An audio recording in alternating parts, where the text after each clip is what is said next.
We want to be free to ride our machines without being hassled by the man.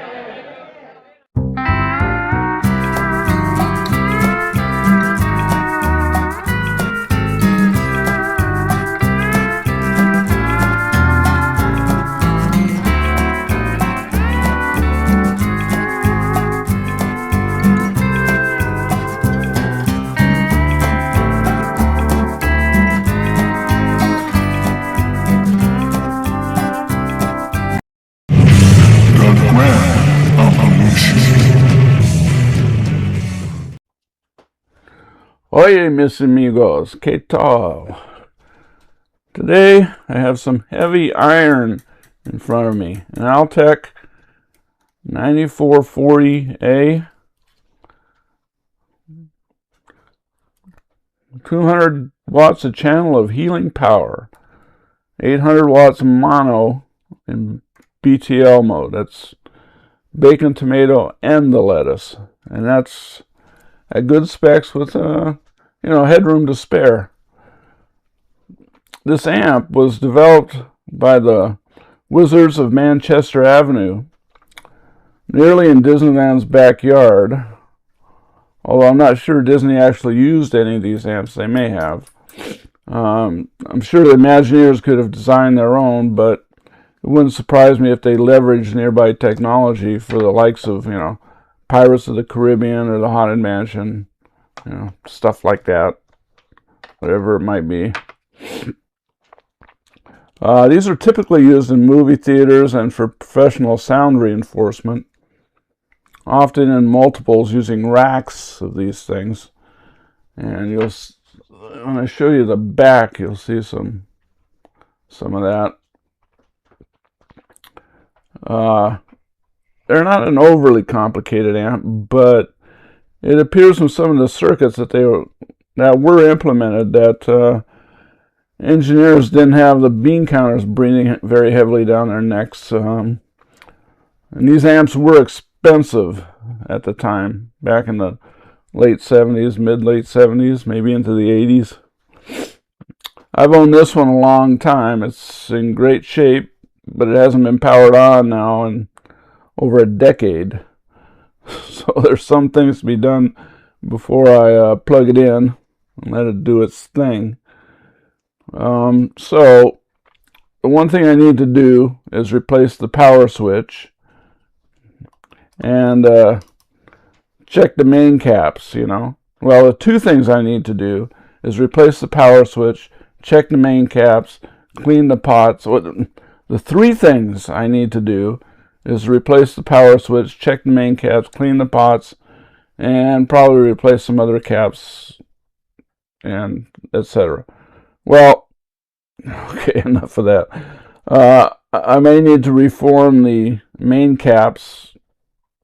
I really don't want to buy new ones. They're pretty expensive. I don't know that it needs to be done anyways. We'll see. I seem to remember the power switch was notorious on these models for failing. I also seem to recall repairing it a few times and it basically just fell apart. So I installed a toggle switch in its place. I think the kids somehow broke it once upon a time. So I need to get this done first to move forward so I can power it on. I'm not sure if these are the original knobs. Maybe they're Radio Shack knobs. I think they're original. But I looked around for this one, couldn't find it. I should have it somewhere. But it looks all right. I have the closest I could come was an actual Radio Shack knob. It's a smaller one, but it seems to go okay. I think the asymmetry of that, and I have a switch for it too. I have a new switch. Rotary switch. What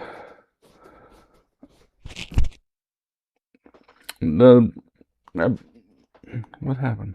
I bought a NOS rotary switch from eBay a while back that seems to be robust and made well enough so it'll hold up. Where is it? There it is. Actual rotary switch. It's a double pull, double throw. not a single pole. The current capacity you need, the reason you can use like a sub mini switch like this if you really need to is that you're not directly switching main power. You're just switching the gates of a couple triacs. So as long as it can handle 125 volts, whatever, it'll be fine. It's low current. And it also keeps you from, arcing and things like that, so you're not going to ruin the switch. It doesn't carry the full primary load current, so it won't internally arc. It doesn't suffer from inrush current and things like that. And that's why you can use the lower rated switch if you need to. It's a double pole in the schematic, which I'll go over the schematic later and get into some of the Altec secret circuits. But any conversions would be up to you, of course. And if you do, well, I hope you know what you're doing, because it's a double pole in the original. I was also thinking about modifying the lighting, for the backlighting for the meters, because they use incandescent. They're inefficient incandescents. They're very bright, power hungry, and you could switch them to LEDs, but I got to get the thing powered up and take some measurements in here before I do that. I know it uses a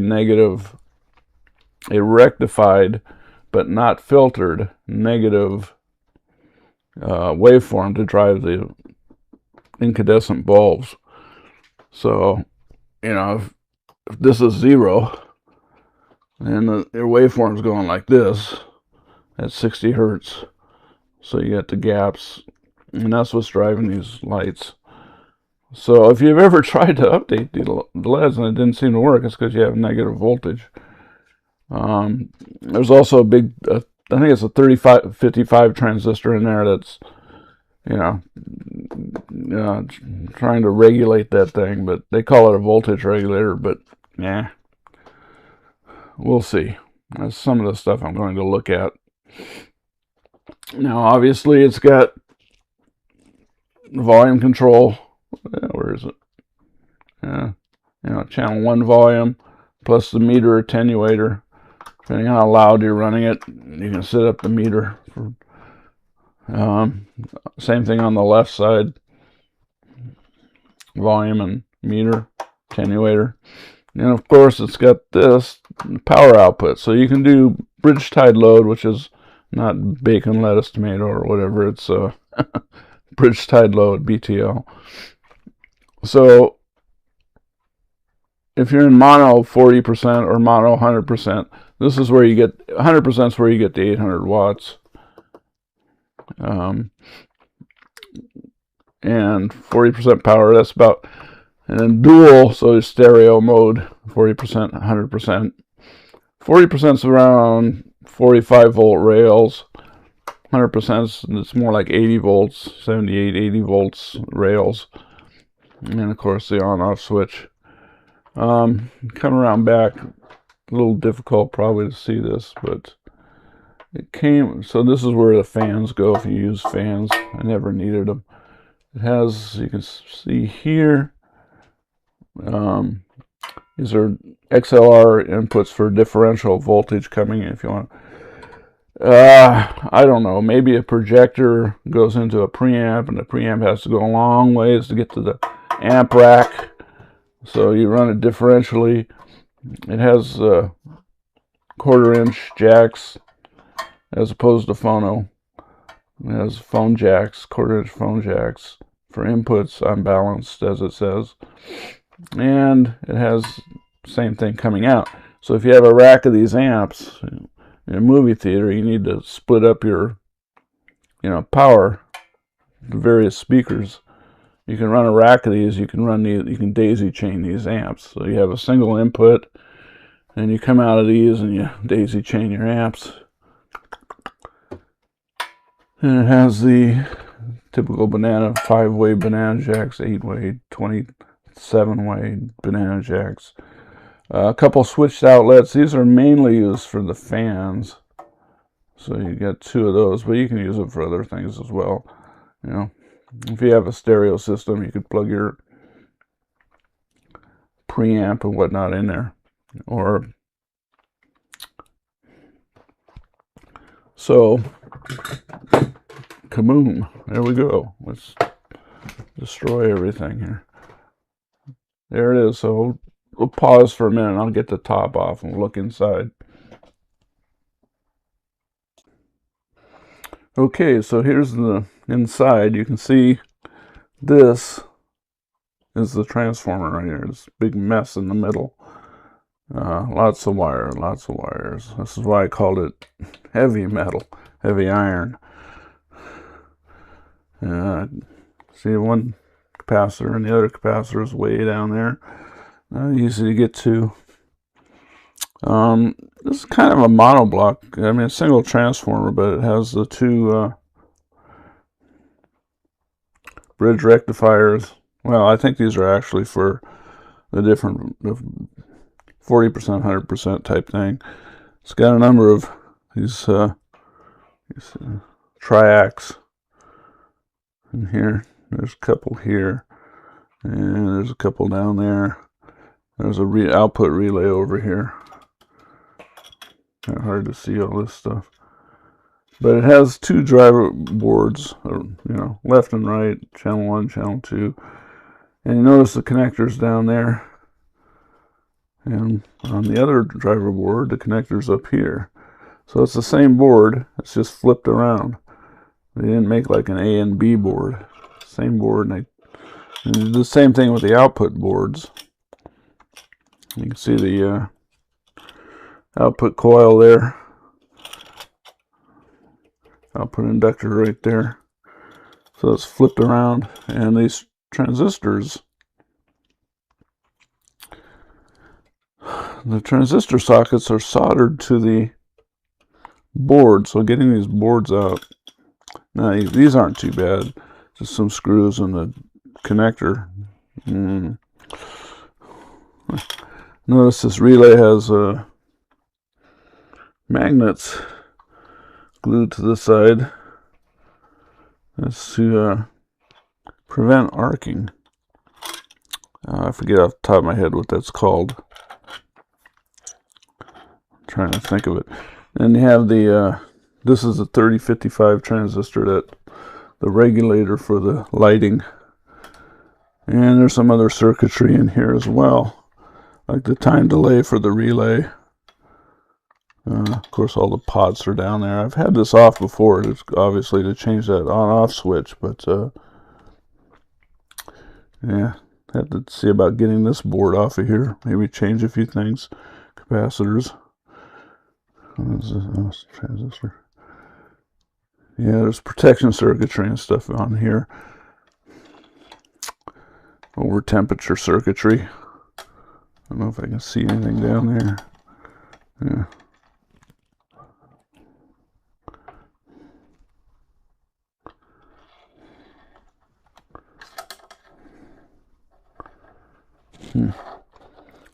Probably not a lot to look at here with this camera. Something I noticed here, I don't know, let's see if we can see this. They have this bracket, it's a metal bracket, looks like a picture hanger, and it's running, I'm sure it's running ground between the 2 boards, and it has wire soldered to it. You know, it's like a tube amp with the tie points.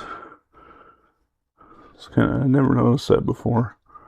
This metal bracket down there, tiny. It's difficult to see with this camera. I don't think the focus is that great. So anyways, like what the heck is this, right? Wiring, more wiring. Driver board. So I'll change some caps on there. Change some caps on this driver board. At least get that. Get in here and get this power switch and see what I can do with this board. So we'll take a look at that. I find this, I don't know if you can see this. There's a big disc capacitor right there. And it's flattened out. Where is it? There. It's all flattened out because there's no room. 12 ohm resistor there. Yeah, I don't know about taking these boards out. All these individual wires have to be pulled off. Look at these wires. There's a lot more down there. You can't even get to them. It'd be one thing to do a complete refurb if you had to take this thing all apart for some reason, because it was really. But this gets to be crazy. Stuff's really packed in here. There's a fuse. There's a fuse in here. There's another fuse. Pigtail fuses. Safety fuses. Yeah, it's pretty nuts. So I'll see about getting these, get the front panel off and get these driver boards out. We'll see what's going on there. Yeah.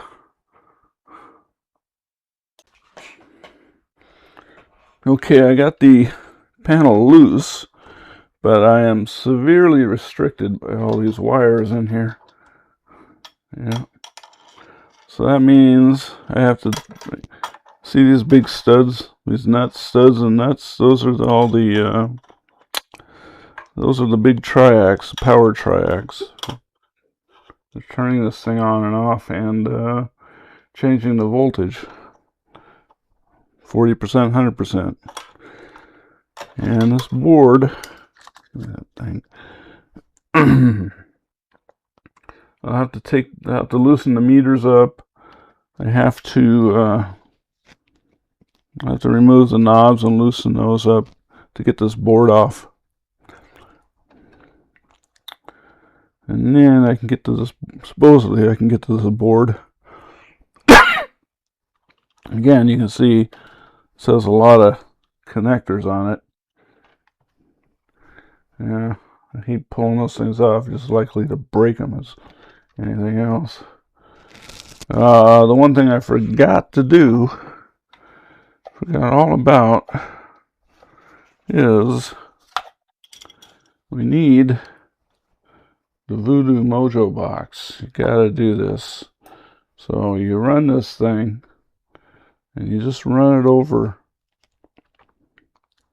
what you're about to work on, like this, Voodoo Mojo box. And what that does, it makes all the smoke stay inside the components. So you really need to get one of these. That's that. Alright, so let me see if I can disconnect this board and come back. More fun ahead. Alright, well, this took more work than I was expecting, but I thought if I took off the 2 screws that held this board on, plus the meter nuts, this panel should just pop off. Well, what I didn't realize is they have these molded standoffs on here. And to get to those standoffs, they put holes in the board. So you can put a screwdriver from the back. But of course they don't give enough service loop in the wiring to do that. So what happens is you have to disconnect these cables, which I'm running short on myself. So you have to pull the cables off the driver board so that you can pull this board out and get in here with a screwdriver. So you have to disconnect these. Now the screws for the driver boards are on the outside. So you take those off and the driver boards should pop out. But that was a heap of trouble. Tell you. I have this on. back this. Yep. So there's 4 lights per meter, and I think I usually had 2 lights in here because 4 is way too bright. And I have more lights, so I don't know if I'm really willing to change this over to LEDs. I'm still thinking about it. But you know, there's some electrolytics here. I think this is a filter cap. I think it's for the relay. You know, rectified filter. I think this is a timing cap. Oh, there's one of these. There's a relay. There's a delay on the relay. I think this is it. Yeah, this is the cap for the delay on the relay and the circuit, which I'll go over later. So there's a few things here to replace. A couple things. And I'll get the driver boards out and work on those. But yeah, this is a real pain in the ass. You don't have to pull these connectors here out, because when you loosen those, you can pull this out far enough. These aren't real easy to get apart either. You have to work on those. So get the driver boards out and get back to it. All right. Okay. All right, so we're done with the 3 boards. I'm doing the recapping. On this main board, I changed all these electrolytics. I changed this one. This is a kind of a timing cap. I changed it from electrolytic to a tantalum. Yeah, I know. Primus sucks, and I hate tantalums as part of the culture, but you need to, there's nothing really wrong with tantalums. You just have to know how to use them properly, derate them properly. I mean, that's what good engineers do, is they understand the quirks of given components and styles and things. But these big old Mylars, big ones, they measured okay. They're Mylars. I'm not going to change those, but I changed this. This is a timing cap for the relay, and I changed that. So between this board and the other 2 driver boards, I actually had 2 bad capacitors. And this one over here is a filter cap for the relay voltage. So there were just a few caps on this board, not too bad. And I did make a decision on these lamps. I'm not going to change them to LEDs. What I did is I put in a pot up here, 20-turn trimmer pot. It's 5K, and what I may do is, after I get this panel back together and everything, maybe I'll drill a hole in the top sheet metal.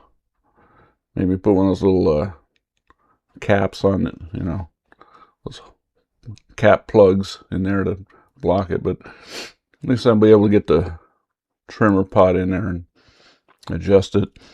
I also finished this the switch here. Got the new switch. New old stock switch on here. It has 4 wires. There are 2 black with white stripe and 2 solid black. So what gets connected together, the 2 white stripes get connected together on the switch, and the 2 black ones get connected together. And they control these 2 triacs right here. There they are.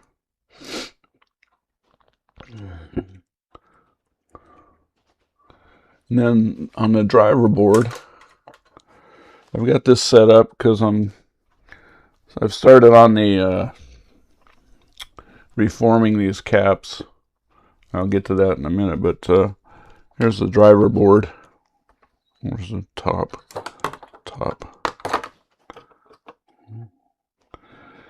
And let's see what we got here. Okay. So, that's one thing I did here. When I go over the schematic, I'll explain why. But on this relay timer cap, I put a 1 mega ohm on the back of the board in parallel with the cap. Helps drain the charge off. But on this driver board, again, here are the Mylar caps. But the input cap is over here. It's originally 5 microfarad, 25 volt. I put a 10 microfarad. I don't know if you can see this. You can kind of see this mark right here. That's the plus mark. I installed a 10 microfarad bipolar cap, 25 volt. It just opens it up a little bit, not much. And I've got the unsteady cam here. So mainly all these ceramics I replaced with Mylars, except for like this one. This the lower the picofarad rated, I put in some micas. So mica cap, Mylar, and this is the feedback, the low end feedback cap here. It was 50 at 16 volts. I put in 100 at 25 volts. The other mod I made here was I took out, kind of see these diodes here. It has a 1N570A. I took that out. I might use them for something else. They're good. But I put in a 1N448, and I added one. I added another one, so they're back-to-back diodes, and that's to protect this cap from DC off. If there's DC offset, you get 80 volts across this thing, thereabouts. Actually, catastrophic failure is what I was trying to think of. If there's a catastrophic failure and you get a lot of voltage, it's going to protect this lower rated capacitor. And again, I'll show that on the schematic. There's a cap right here. This is the high frequency feedback cap. It's a ceramic N750. So that means it's a negative it's a negative coefficient capacitor. 750 parts per million. So that means if the temperature goes up, let's say you're running at 25 C and the ambient temperature, because you're cranking it up a little bit, goes to 85 C internally in here. That's a 60 C rise, but this thing's only going to change by a picofarad. It's a 20 puff cap. So it'll be 19 picofarad. So it's going to open up the bandwidth. Instead of 200 kilohertz, it'll be 220 kilohertz, or, something like that.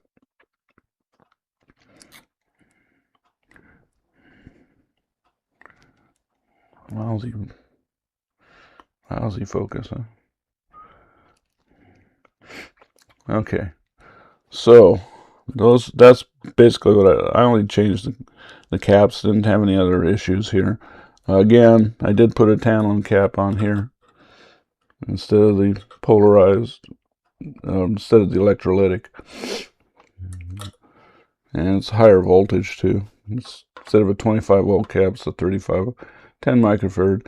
I measured all these before I put them on. Made sure I didn't have any duds. Same thing with this board.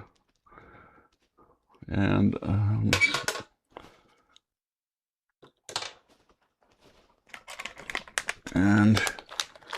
here are all the caps I changed.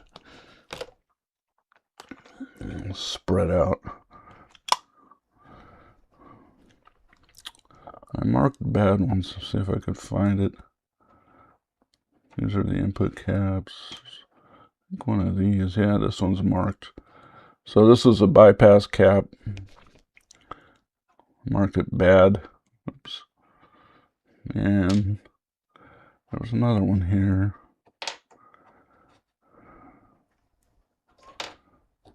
Not that one. All these ceramic caps, they're not bad.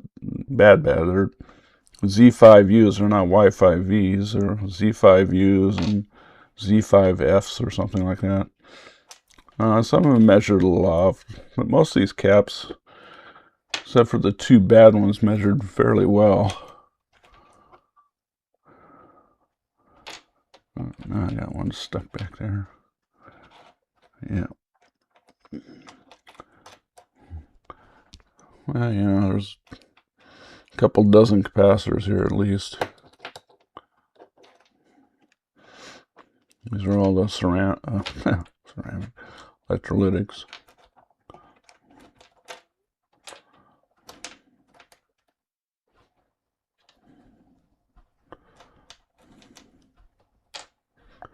It's one of these silver ones I marked. There it is, right here. So this is a bypass cap, 10 microfarad, 100 volt. That reads nanofarads. That definitely needed to be replaced. So one of the things, moving on, these capacitors, this top one measured 10,000. There's a 9800 at 100 volts. It measured 10,000. The 1.2 ohms. I thought the 1.2 ohms was a little high, so I went ahead and I did a reform on it, and it went down to 0.1 ohms, 100 milliohms. And so I disconnected the bottom one, measured it. It measures 9200 at 0.1 ohms. I'm going to reform it anyways, and I'll go through that process here in a minute. I won't go through the whole process. I'll just basically show you what I did. But I got to get it set up. So we'll stop that.